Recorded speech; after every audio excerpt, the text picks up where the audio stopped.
University of Zagreb, and she will talk about non-local regional operators and the corresponding stochastic processes. Thank you very much. Thank you, Amalia, and thanks to the organizers of this lovely program. I'm happy to present some work which unfortunately does not have any time fractional components, but what it has is basically non-locality and fractionality in terms of the spatial behavior of the operator. So this talk is partly also motivated by some discussions that we had during the first conference, when we were actually talking about different methods of regionalizing non-local operators. So if you take fractional Laplacian, and then you take some nice smooth domain, we'll see that smoothness is not an issue, take a domain in RD, then the question is, what would be the corresponding regional problem to this non-local, general non-local operator? So one can, of course, define the classical Dirichlet Neumann non-local version. And one can also look at some spectral versions of, if we, for example, take some, for example, let's take the fractional Laplacian. If we can look at the spectral version, fractional spectral version of the Dirichlet Laplacian. But these are all, in some sense, we can say, in some sense, these are analogs of the local type of regional operators. But in the normal setting, there appears we have a different type of regionality. And this is precisely what I'm talking today about. These are the now, I would say, in the literature, standardly called regional operators. And the most notable example is the regional fractional Laplacian. Okay, so the topic of my talk will basically be the introduction of some more general settings for the non-local regional operators and the corresponding probabilistic counterpart. Basically, we want to talk about corresponding stochastic process and its pathwise and boundary behavior. So this will give us motivation also on how to best approach the idea of posing different regional problems regarding this non-local regional operator. Okay, so to start with, what type of non-local operators are we looking at? These will be integral operators defined through jumping kernel. So the jumping kernel basically gives us the intensity of jumps from one point in RD to another. We don't have to define it on the diagonal because we will be interested in especially the kernels that have singularity on the diagonal. And this K will in general be just some measurable symmetric function. We will also require this function K to satisfy this certain integrability condition. If you look at this, this is nothing else but the non-local generalization of the Levy condition one has for the Levy measure for Levy processes. So we require that the small jumps have finite second moment and that large jumps are integral. And we want the uniformity of this norm for all x in RD. This uniformity of the upper bound for all x in RD.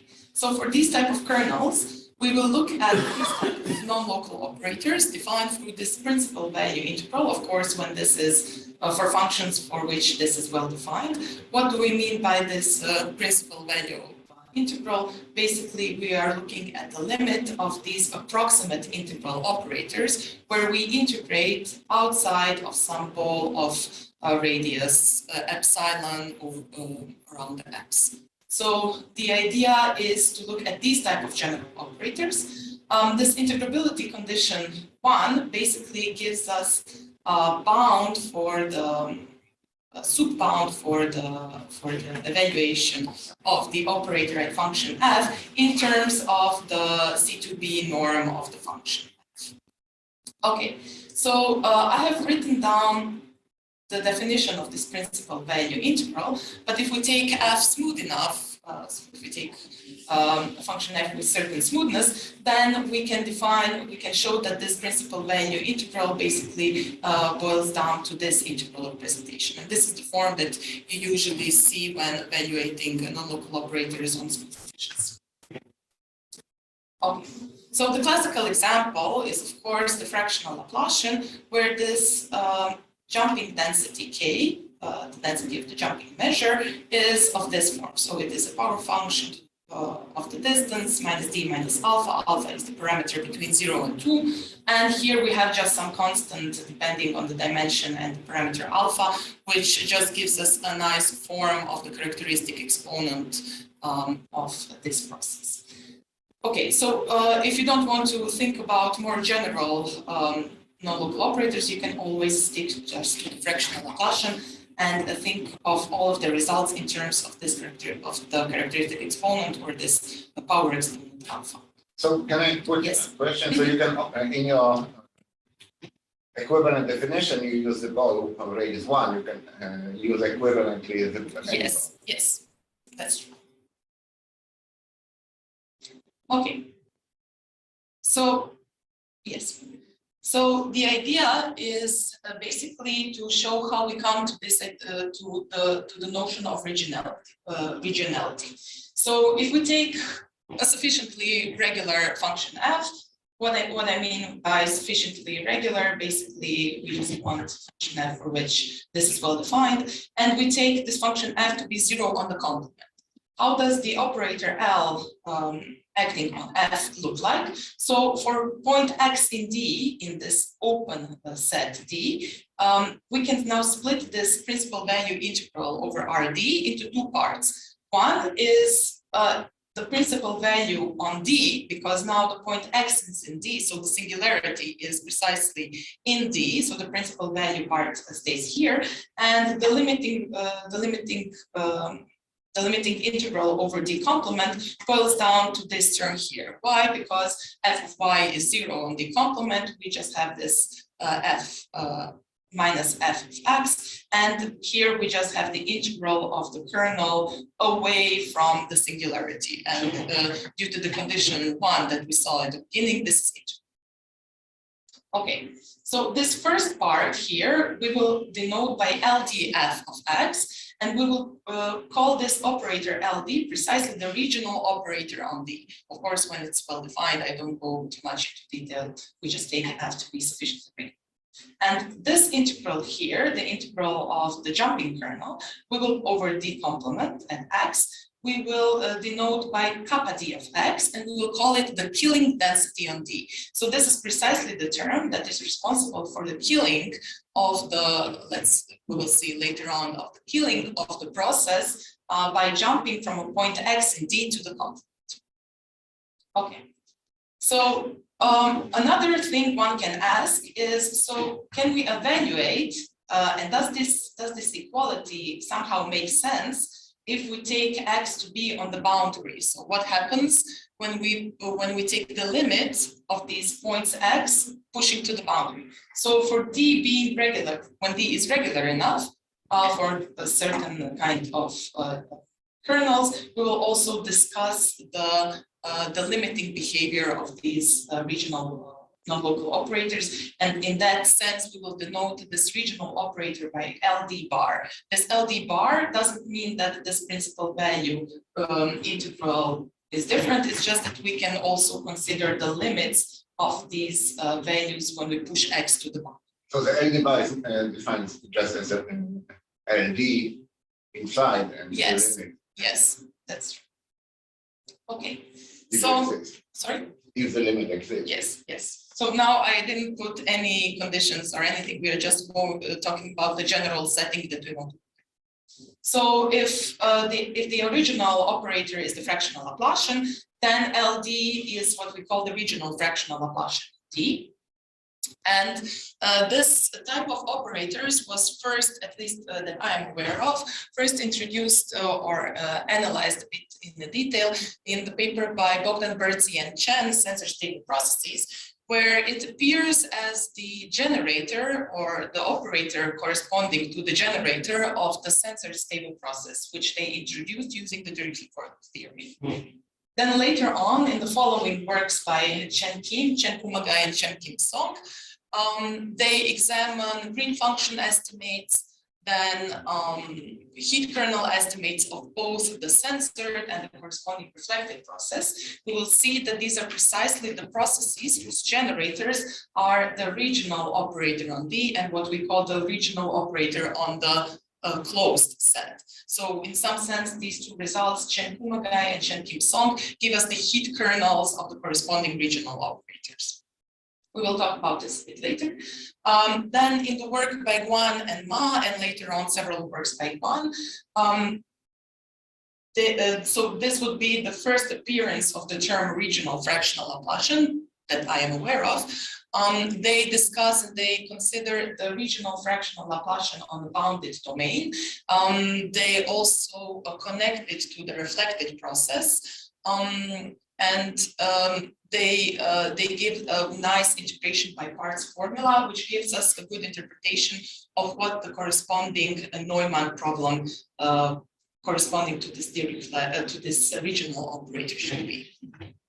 Okay, and then some following works by Guan, where the results from Guan Ma and I think, yes, the results from Guan Ma have been extended to a larger class of operators. So Bogdan Berzi-Chen is mostly focused on the classical Laplacian with some comments on, we can call it stable-like operators. Then the results by Chen Kumagai and Chen Kim Song, these are all focused on stable-like operators. Guan Ma considers only the stable fractional Laplacian, and then these are some results which generalize to stable-like operators. I will comment what these operators are. The paper by Varma, the work by Varma also generalizes the Dirichlet to Neumann operator. And here we have some extensions of the corresponding Dirichlet problem for the regional fractional Laplacian. Okay, so these results are all focused on the stable or stable-like setting, but we will also talk about the results in a more general setting. So this is published in a paper in Forum Mathematicum, where we look at generalizations of this fractional kernel to allow different types of intensity of jumps that vary. Basically, we will allow different types of scale. Okay, so what is our goal? The idea is we will start with a strong Markov process on RD. This will basically be a Levy process. We will see why we boil our problem down to this simple setting. Then we are going to associate the corresponding Dirichlet form with this process. And then using the Dirichlet form theory and the approach by Bogdan Berzi and Chen, we are going to define what is called censored process, which corresponds to the regional Dirichlet form, this restricted Dirichlet form corresponding to the original form of the process. We will show that this restricted Dirichlet form is associated with the regional operator LD, as we have shown. Then, using the Dirichlet form theory and the connection of the full Dirichlet space and the restricted Dirichlet space in terms of the trace theorem, we are going to analyze the boundary behavior of the censored process. Why is this important? Because we are going to connect the censored process, whose generator is connected to the regional fractional Laplacian. Let's take just the regional operator. And we are going to analyze it through its connection to the corresponding reflected process, whose generator is connected to the regional operator on the closed domain. So by analyzing these two processes which are connected, so the censored being the part of the reflected process, we can get some intuition on the difference between the boundary conditions one can pose in this regional setting, so when working with regional operators. Okay, and this will be the last part when we try to connect these results and see specifically in the fractional Laplacian case or the regional fractional Laplacian case where these parameters alpha play a key role. So with what type of behavior we have for a certain class of alpha and why we have different types of behavior for the rest of the whole spectrum. Okay, so the class of the kernels we are looking at, I already mentioned that some of the results, some of the previous results have been established for the stable-like processes. This is important to not confuse with stable type or Levy type processes. Why? Because the kernels K, which we are looking at, will be of the following form. So we will take the function J. This will be the jumping density or the Levy density of a nice symmetric Levy process. So here we have spatial homogeneity.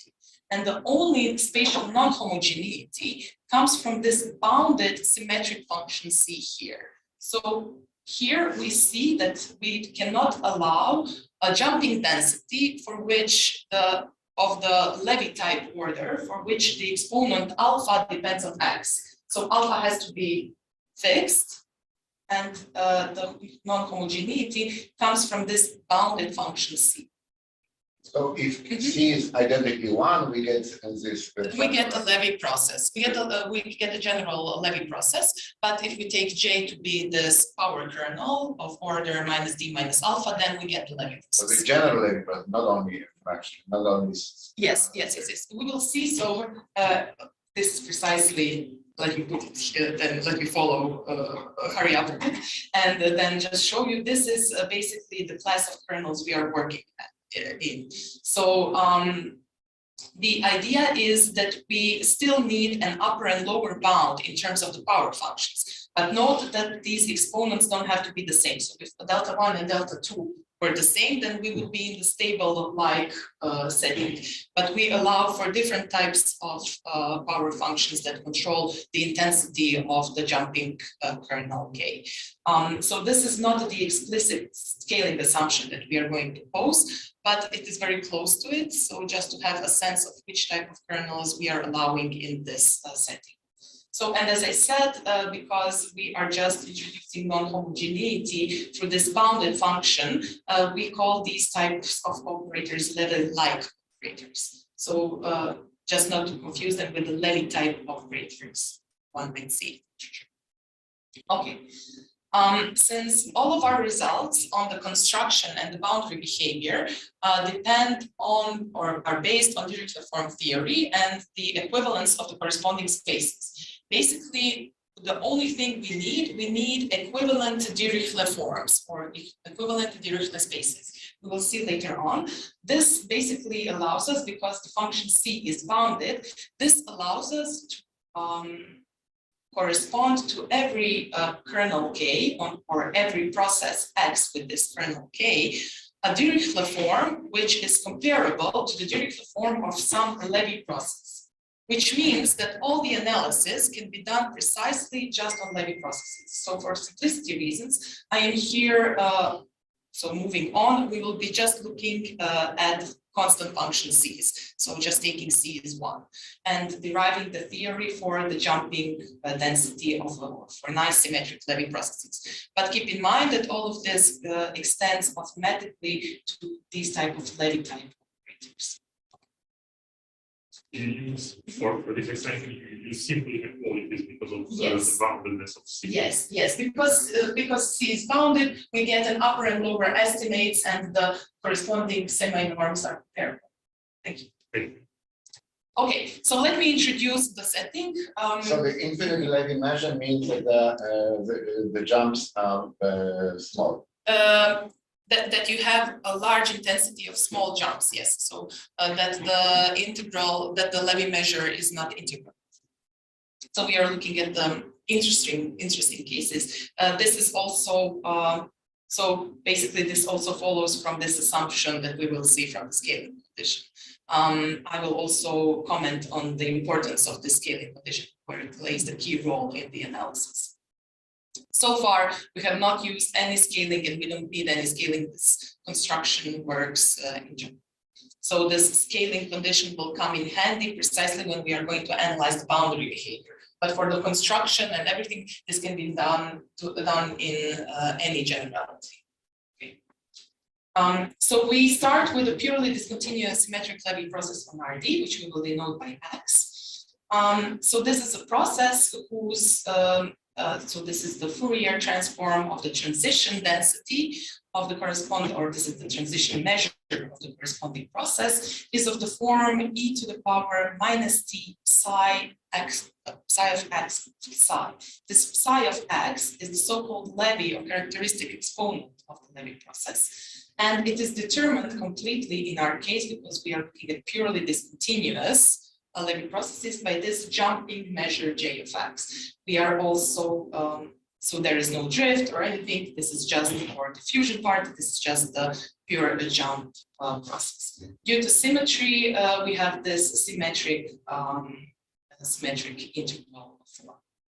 Okay, so what we require of this density j of x is basically that it satisfies a variation of this condition 1 that we saw at the beginning. This is precisely the Levy integration condition. So we have finite second moment of small jumps and integral large jumps.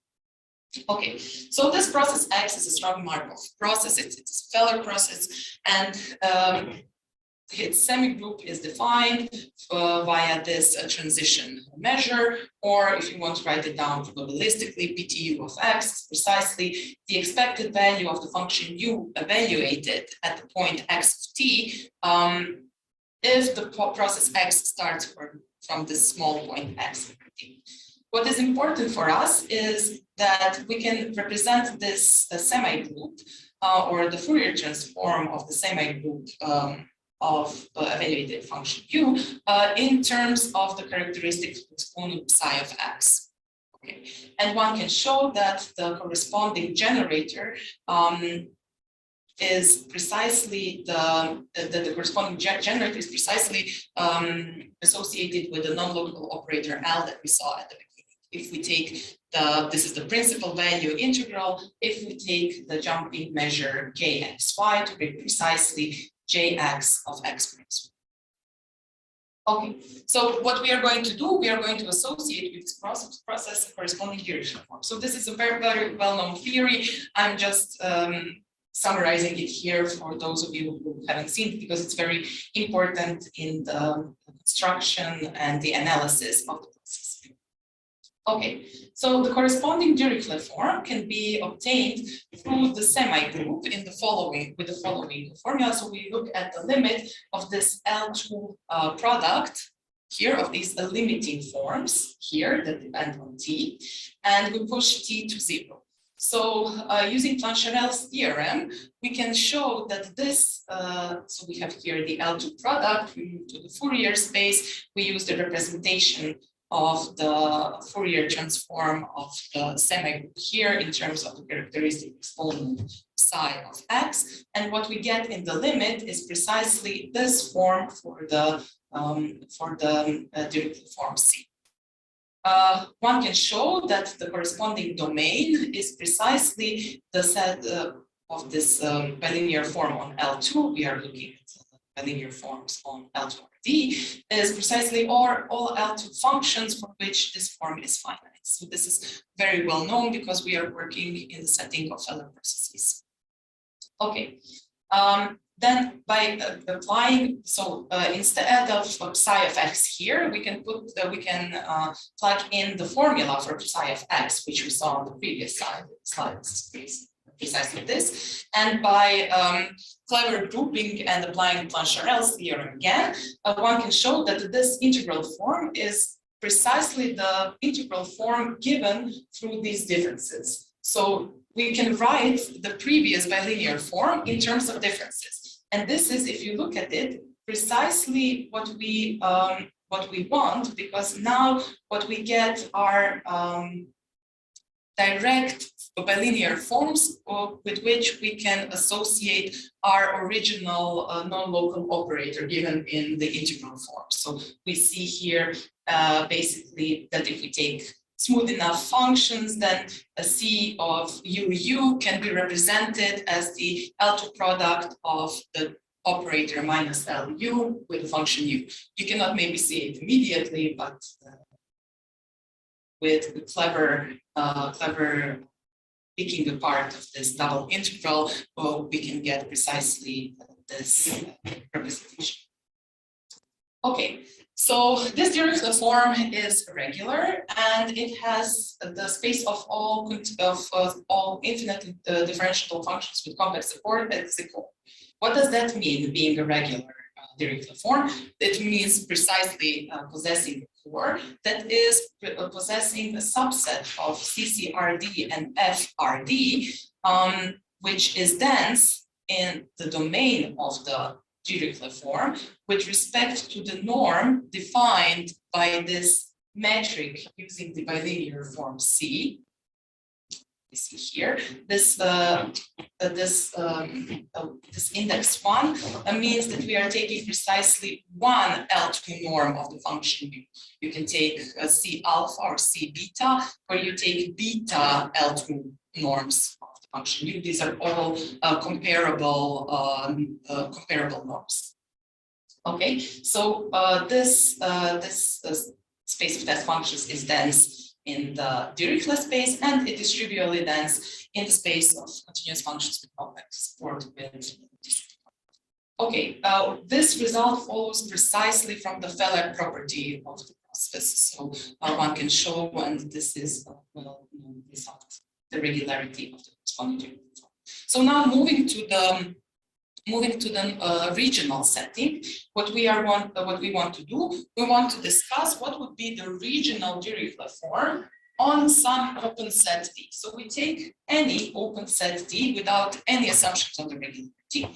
And in order to construct the regional form, we want to basically make first a probabilistic step by killing the original process upon the first exit time from the set D. So we will denote by xt precisely the killed process x upon exiting set D.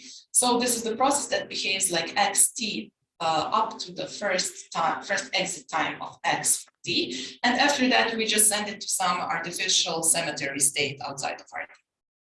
Okay. It is also a very well-known result from Dirichlet form theory that the corresponding Dirichlet form of this process XD, or the corresponding semi-group, is precisely the same bilinear form C, just with a different domain FD. So how does the domain FD look like? We take all the functions in the original domain, which are 0 outside of the complement. Here I have a small term quasi-everywhere. This term quasi-everywhere is connected to the bilinear form, to the original Dirichlet form, meaning outside of some sets which are completely ignored by the original process. But we can think about, instead of quasi-everywhere, almost everywhere. Okay, so this Dirichlet form, CFD, defined in this way, is again regular, and one can show that its core is precisely the space of infinitely differentiable functions with complex support on the set D. This follows directly from the fact that CC infinity RD is a core for the original Dirichlet form. Okay, so let us now look at the form, bilinear form C for functions U and V in this domain. So how does C of UV look like? When we plug in the original Dirichlet form, recall we had 1/2 integral over RD, integral over RD of these differences integrated over the density J. So if we have integral over RD and RD here, then note that the D complement part is 0 because we take functions U and V which are 0 in the D complement, and the only thing that survives is the part DD, D complement and D complement D. But these two parts, D complement D and D complement, are symmetric, and they are equal to U of X, V of X integral of the density Jx y minus x over d complement. And if you recall, this is precisely the killing density that we saw before. So for functions u and v in this killed domain, we have the following representation of the bilinear form C. Okay, we will denote it this form by C, the CD.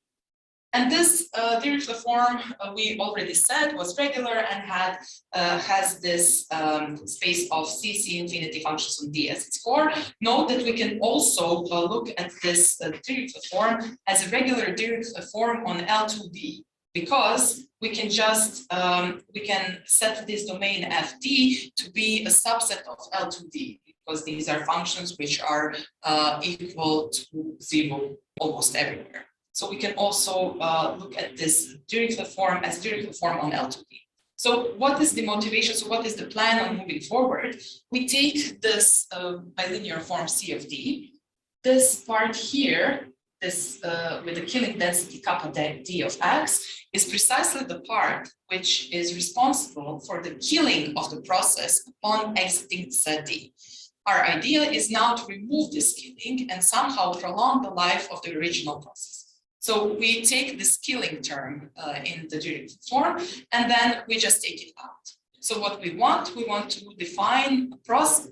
We want to define a Dirichlet form which corresponds to the Dirichlet form CD just without the killing. So how do we do that? We start with the core. We take two functions from the core, and for these functions, the bilinear form, which we will now denote like E, is well defined without the killings. This is just CD without the killing.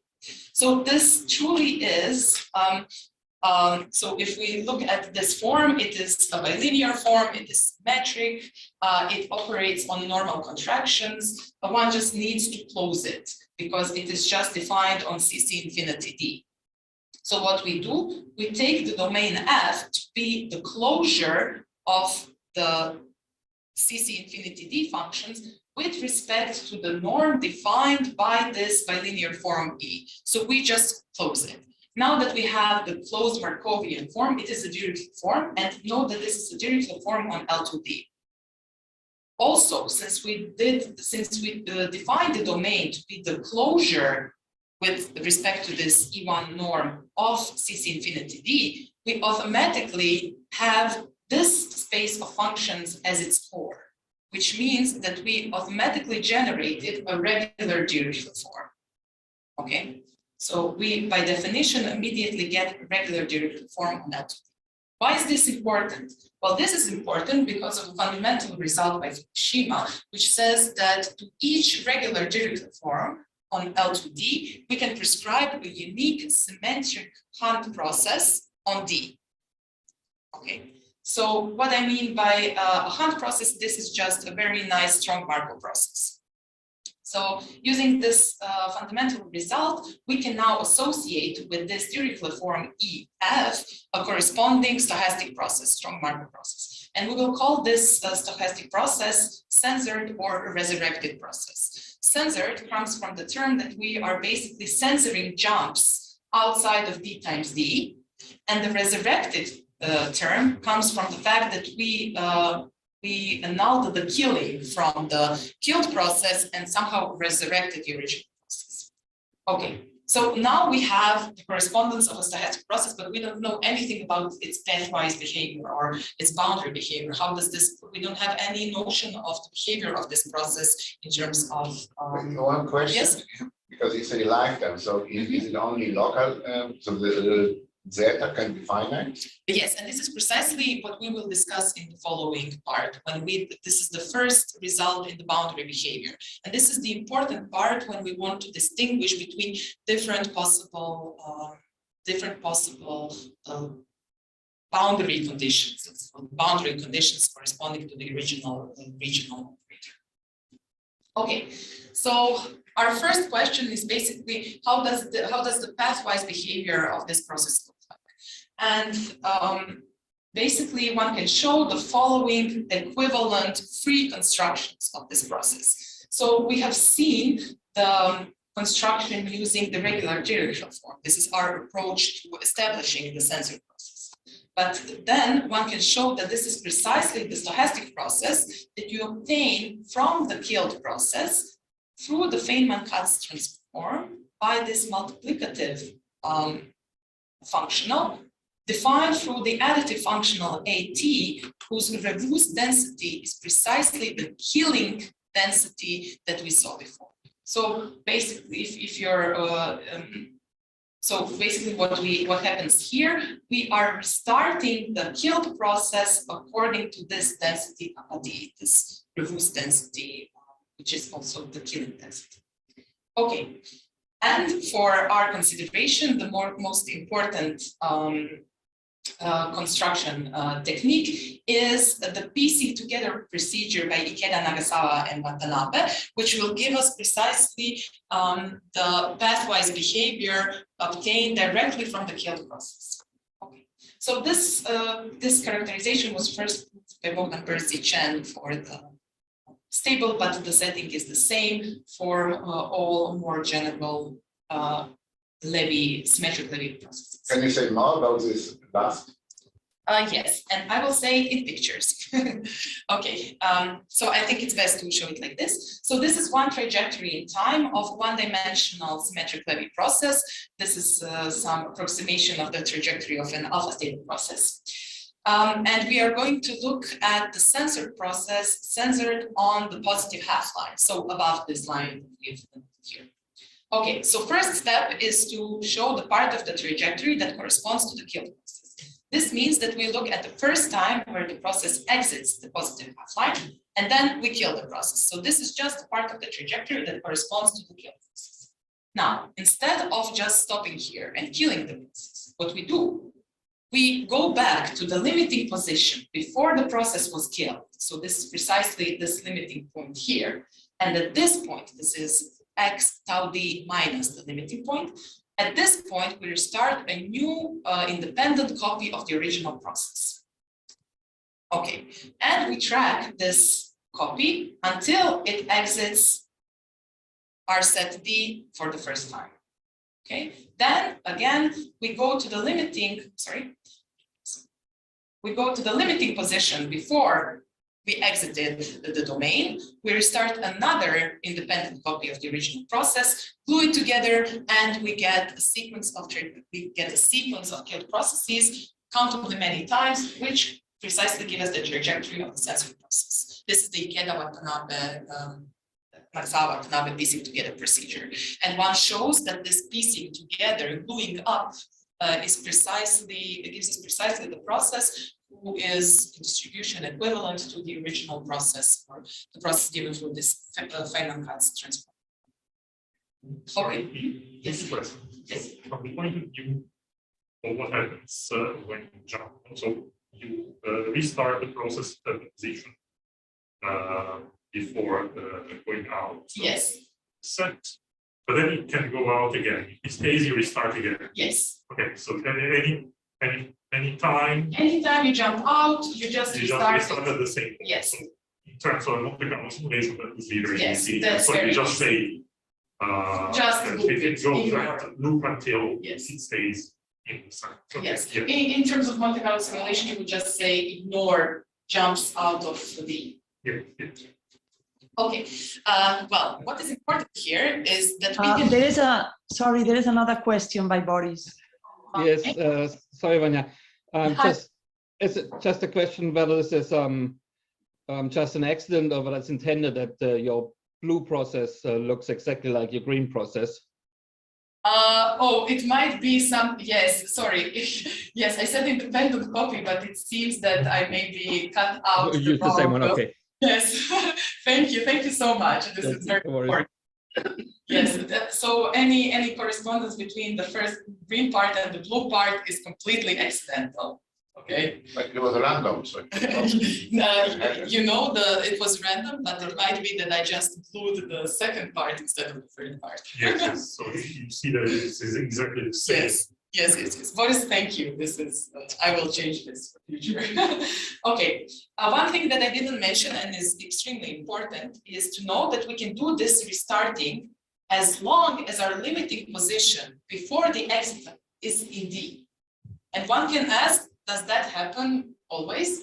Will the process always, in the sense, the process will always jump out in this setting, will jump out in the complement. But the question is, okay, will it somehow be attracted to the boundary? Because if this, by repeating this process, if we get further and further attraction to the boundary, can the process somehow hit the boundary in some sense? In that sense, we don't have, again, a restartment, because the limiting position is on the boundary, not in the set D. And this is precisely the setting in which your question made sense. So we will inquire into, can we do this infinitely many times so that the process has infinite lifetime, almost surely, or does the process die out or hit the boundary in finite time with some positive But it's also possible that you can do it infinitely many times, but yes, but still it hits the boundary. That's precisely what happens. Okay, so this is the first question. We are going to analyze, so I have to hurry a bit, if this constructed process is conservative.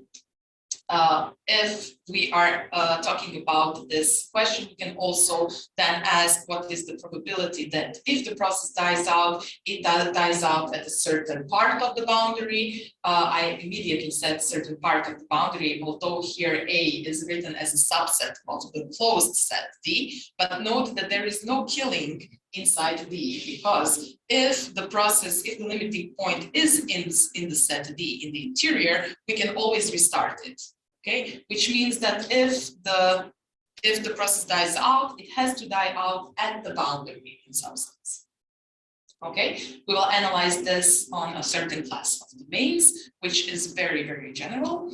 And the key element in this analysis is precisely the trace theorem, which will give us a connection between the full Dirichlet form and this restricted Dirichlet form EF.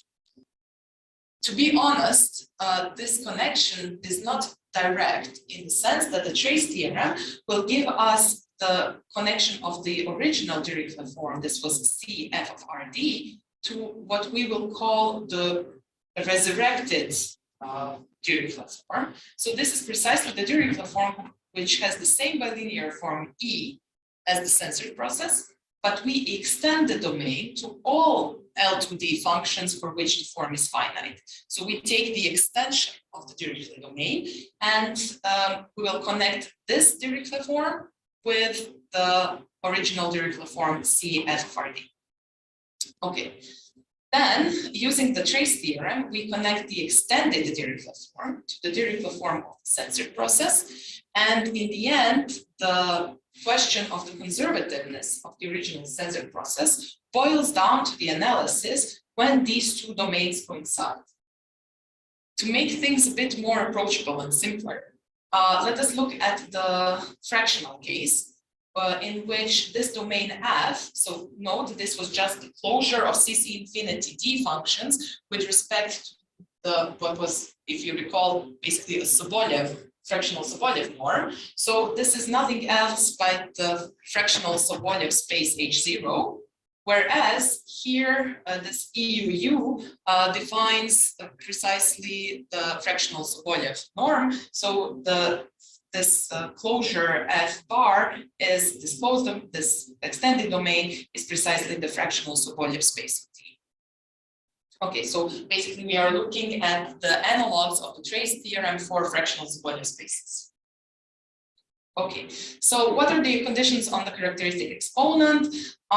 So this condition says that the characteristic exponent of our process is comparable to the characteristic exponent of a subordinate Brownian motion, which basically means that we are looking at the processes, Levy processes, which are comparable, whose behavior is comparable to those of the subordinate Brownian motions. This is not a restrictive condition, because we will see in the setting of these scaling conditions, this is practically implied.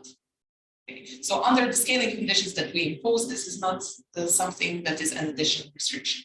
So what is this function phi? This function phi is a complete Bernstein function. It is a function given through this integral, where this by a function u, which is a positive function, completely monotone, satisfying this equilibrium condition. Not very important. You can think of the function phi as the power function to the power alpha over 2. That's how you get the fractional, the alpha stable process. Okay, so the scaling condition we assume is precisely this scalability, that the ratio of phi of lambda t and phi of t, where lambda is greater or equal 1, is between two power functions with exponents delta 1 and delta 2. If you have a fractional Laplacian setting, then delta 1 and delta 2 are equal to alpha. These are precisely the delta 1 and delta 2 that we saw in the scaling condition of the kernel, the jumping kernel KFX. Okay, this condition is now important in order to obtain the trace theorem, and this is basically one of the crucial parts where we use it. Okay, in this setting, when we have the scaling condition, one can rewrite the function, the Levy density, in terms of the function phi, and one can also define then this corresponding Bessel space of generalized smoothness, which is precisely the domain of the original Dirichlet. I will not go too much into that, just so you know that it's based on trace theorems for these Bessel spaces of generalized smoothness, which can also be written down in terms of these Bessel-like potential spaces. So these are generalized Bessel spaces for those who are interested in the details. Okay, so what does the trace theorem for these type of spaces look like?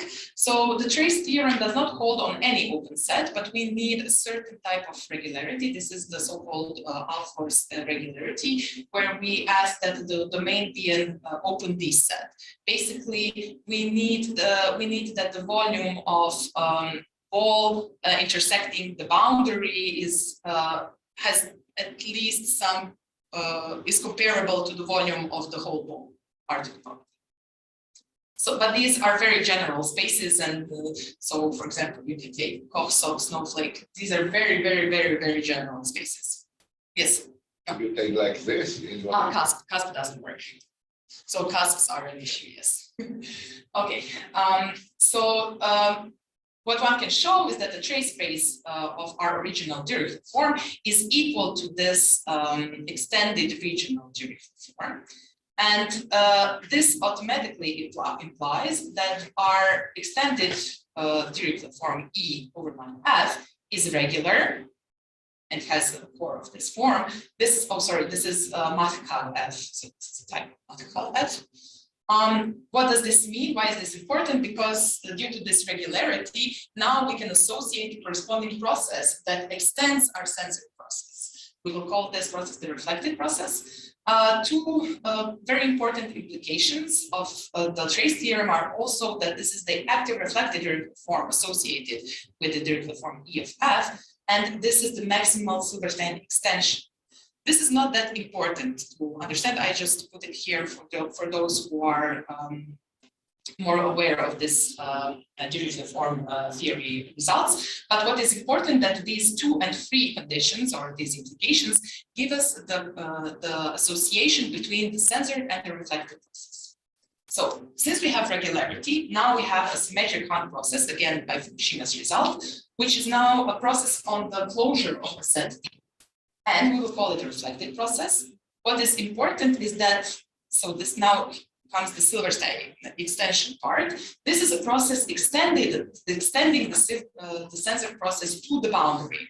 What does that mean? That means that the process Y, the censored process, has the same distribution as the reflected process killed upon hitting the boundary. And this is precisely what we wanted. If we want to analyze the conservativeness of our censored process, we just need to see and check, are the censored and reflected process the same? In this setting, if they are the same, the reflected process one can show is conservative, then the censored process is conservative. If they are not the same, then with positive probability, the reflected process hits the boundary, and this means that the censored process dies out. So basically, we are now transferring the question of is the process Y conservative to the question, does the reflected process hit the boundary at some point? Okay, so if these two processes are different, if and only if the domain F of the Dirichlet form of the censored process is a true subset of the domain, because they have the same bilinear form, right? So if it is the true subset, then they are different. This holds, of course, if and only if, and this gives us this connection that we mentioned just a second ago, that the probability that the process dies out, and if it dies out at the boundary, is positive.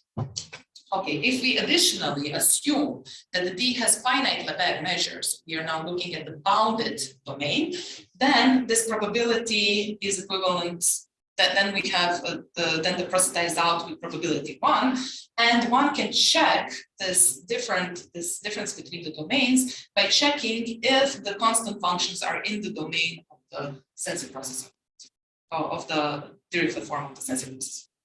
But the problem with this is that we still have to work with the domain of the Dirichlet form. And this is somehow not that effective. So we really don't know much about these two connections. So the idea is to translate these questions in something, in terms of something which is more applicable when we are thinking of the original Levy process. And this is precisely the capacity. So one can show that these two processes, because of this connection that we mentioned earlier, this connection here, one can show that these two processes differ if and only if the reflected process Y bar sees the boundary, sense that it hits the boundary somehow, it senses the boundary. This is these terms are precisely what I want to say, is that the capacity of the boundary of the reflected process is positive. But since we don't know anything about the reflected process except that it exists and it is this wild process of D bar, how can we assess its capacity? We don't know anything about this. And then we again use the trace theorem to get this correspondence, because the capacity of the original process of the boundary, corresponding to the original process of the boundary, is equivalent in the sense when I say equivalent is comparable to the capacity of the reflected process of the boundary, which means that it's enough to analyze the boundary in terms of the original process. Does the original process feel the boundary or not? Okay, and this gives us automatically the boundary behavior and the conservativeness of the original censored process. What is good and what we know is that this the question of positive capacity or zero capacity in terms of the Levy process can be formulated in terms of generalized Hausdorff measures, H measures, where this function H is given somehow through the characteristics exponent of the Levy process. If you want to think about just fractional setting, then we can connect the positiveness of capacity with the Hausdorff measure or the Hausdorff dimension. So there is a nice connection between these two notions. And we can now give our result in terms of the Hausdorff measure and the Hausdorff dimension. So we can say something about the conservativeness of the process, and here this boundary, the whole boundary of the set D can be substituted by any subset of the boundary. In that case, we don't look at the capacity of the whole boundary, but just this subset of the boundary I have mentioned. But these are basically the equivalences which allow us to give some results on the conservativeness of the censored process. Okay, maybe it is best to see it on a nice example. So let's take D to be an open Lipschitz set, and X the classical symmetric alpha stable Levy process. Okay, so what can we say about the conservativeness of the censored process? So if alpha is less or equal than 1, okay, if alpha is, what is important? Since this is a Lipschitz set is a D set, and its boundary has Hausdorff dimension D minus 1. Okay, so since if alpha is less or equal than 1, then the Hausdorff dimension of the boundary, D minus 1, is less or equal than D minus alpha. Okay, this in turn implies that the capacity of the original process of the boundary is equal to 0. So if the capacity is 0, this means that the censored and the reflected process are the same. Since the reflected process is conservative, we know that our original process is conservative and it will never die out. Okay, so basically the probability that it dies out is 0. This is just an additional term that is not explained. If alpha is greater than 1, then the dimension, Hausdorff dimension of the boundary is greater than d minus alpha, which means that the set is of positive capacity, which means that these two processes differ. So we know that the censored process is not conservative, that it dies out with positive probability, and if d is bounded, then we know that it dies out sure. So this Yes? case alpha larger than 1 encompasses also alpha equal to 2. Or No, because in the setting of alpha equal to 2, we don't have the censored process. Okay, yes, it comprises it because the censored process is precisely the killed process. Yes, it's trivial. Yeah, because it's continuous. It's continuous, there's no restarting. Just kill. So the censored and the killed process for the Brownian motion are the same one, because the dying out happens in the boundary. Thank you. That's a very good thing to add. One extension which is also important is that we don't have to work on any types of regularities with Lipschitz sets. Actually, we don't even have to, in order to discuss conservativeness, we don't even have to have D regular sets or D sets. One can do it for any general open set, but in that term, in these terms, one cannot say anything about the dying position, just the conservativeness. That's why I didn't go that much into details with the general setting. But for example, let's take this example. Let's take this unit cube, and these are some cutouts that we taken out of the domain D. So the interior without the cutouts is precisely our open set D. So what we can do, we can take these extending domains Dm, which cover the whole D, by taking parts of these cubes from the right-hand side, so from here, and by taking the intersection of the boundary of set D with these finite domains, we see that the Hausdorff dimension is D minus 1. So if we find an increasing sequence of such domains for which this holds, then we can apply the same results as in cases 1 and 2. So we get the same conclusion, even without any nice regularity here. So this result that connects the Hausdorff measure with the capacity is very strong and incorporates even previously not known results on the equivalence of H0 and H fractional for spaces. Okay, so I have 3 minutes, which is very little, so let me just be very, very quick. What I want to assure you, and you can check later in the literature that I've mentioned, why is this important? It's important because now one can immediately see the difference between, so we can associate the regional operator to the generator of the censored process, and we can associate the regional operator L, what we can call LD bar, on the closed set to the reflected process. And when alpha is between 0 and 1, and D is, for example, Lipschitz, then we know that the analysis of that the process does not hit the boundary. So any type of Dirichlet condition doesn't make sense because there's no hitting the boundary. We can only work in the Neumann condition on the boundary set. But if we have alpha between 1 and 2, where we have a difference between the censored and reflected process, and the censored process, if D is bounded, hits the boundary almost surely, then the corresponding Dirichlet condition on the boundary makes sense. So just to be very quick, in the paper by Jenkinson, which I mentioned earlier, they obtained the heat kernel of the what would be the regional stable-like operator LD with 0 boundary condition partial D. So this is precisely this heat kernel that determines solutions of these parabolic equations. So note that the function f is 0 on the boundaries, the initial condition 0. And So this makes sense to consider only in cases when alpha is between 1 and 2.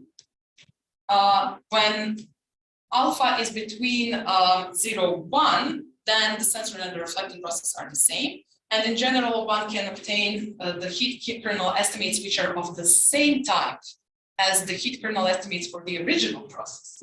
If you look at it, this is done by Chen and Kumagai. So one can analyze the Neumann, the corresponding Neumann boundary condition. And here we have this integration by parts formula, which tells us precisely how this Neumann boundary condition looks like, given this fractional normal derivative on the boundary.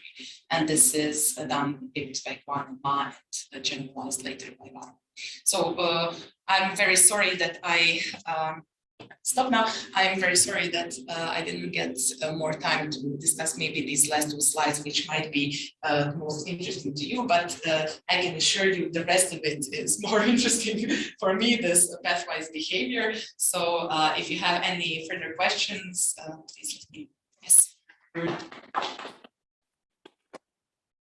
In analysis for non-local operator, people look transmission property. What is it exactly? A transition probability. Transmission property. They look a symbol, they look transmission property analysis for non-local operator. And so what is the relationship with these things and your things? I don't quite understand the question. So the transmission transmission property is the operator when people look for non-local boundary problem as you, they look transmission property. And what is the relationship with your things? Yes, I'm not. Yes, I'm sorry. I cannot connect this. The one thing I can tell you is that this theory is not well studied. So basically, the only results I am aware of are precisely the papers I have been pointed out here. I haven't seen, so I cannot connect these two, and I haven't seen the connection in any of the works so far.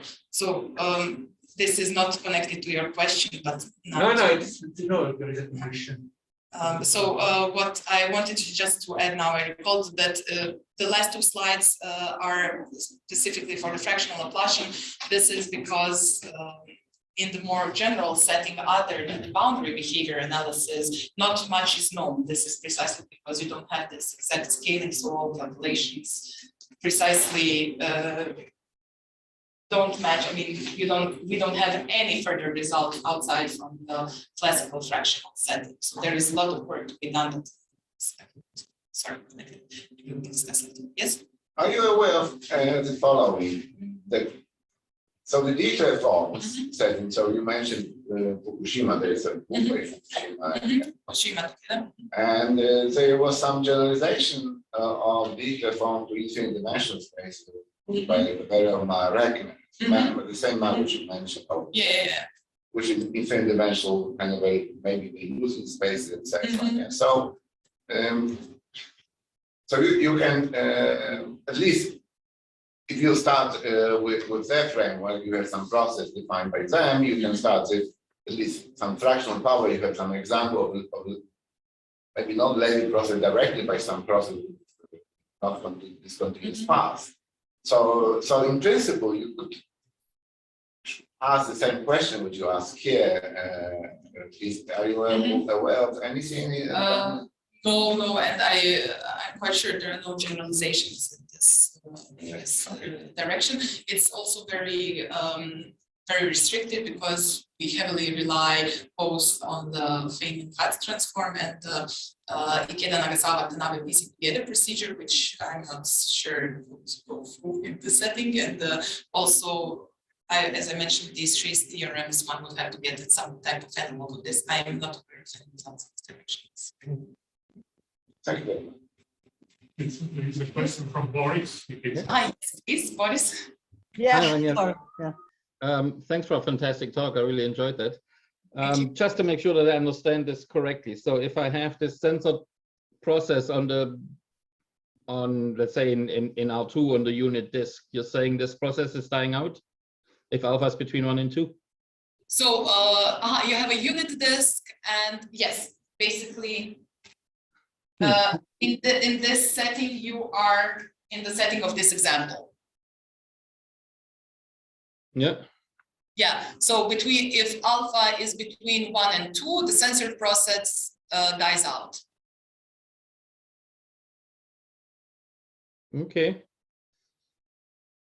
I guess I haven't really thought about this enough to have that my intuition, I guess, is going the other way, but because I mean, the closer you get to the boundary, I guess I would have thought that the censoring is providing a strong bias to move away from the boundary.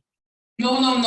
It is not, because what happens if you approach the boundary here and you jump out, you return back to that limiting point close to the boundary. So there's exactly. a possible attraction to the boundary. But I mean, it's a zero mean process. I have the same, you know, if instead of jumping across the boundary, I stay at a point, and then I jump to the other direction, and I'm moving away from the boundary. Yes, that can also happen. Of course, that can also happen. But as long as the capacity of the boundary is positive, and the boundary is finite, and the Lebesgue measure of the set is finite, then you will almost surely approach it at some point. Interesting. Okay, thanks. It took me also some time when I started working with this to kind of see it happening. So the expected value of zeta is infinity? Sorry? The expected value of this lifetime zeta is infinity? So it is precisely the expected value of the reflected process hitting the boundary, but I don't know about this. Perfect. And one more question, and I also enjoyed very much your answer. So is it possible to describe this process by some differential equation? So you mean stochastic differential equation? Yes. Yeah, well, I don't think so. Yeah, I'm not sure about it. No, because for instance, you can start with a Brownian bridge, and you can define it in some, but you can also write down stochastic differential equation for Brownian bridge, from which you can deduce that you get equivalent. I thought your linear form is providing the differential equation. Isn't it? Sorry.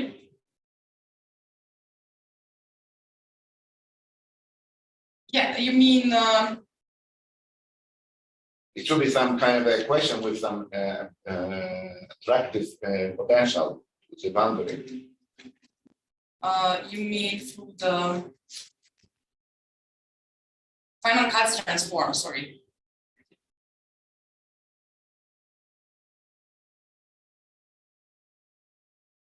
Here in the construction, sorry. Here you mean? It's not me, it's someone, but yes, I think it is where you were giving the Fourier transform. On here it is. Or here. Yes. So I guess using the final Katz transform. Maybe you can learn better. Okay, that's, Yeah. I can think about this.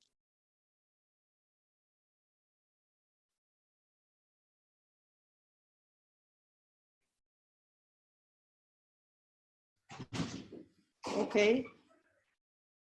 If there are no further questions, thank you very much for this interesting talk. And we have a new talk at 2, and actually we need to jump to the lecture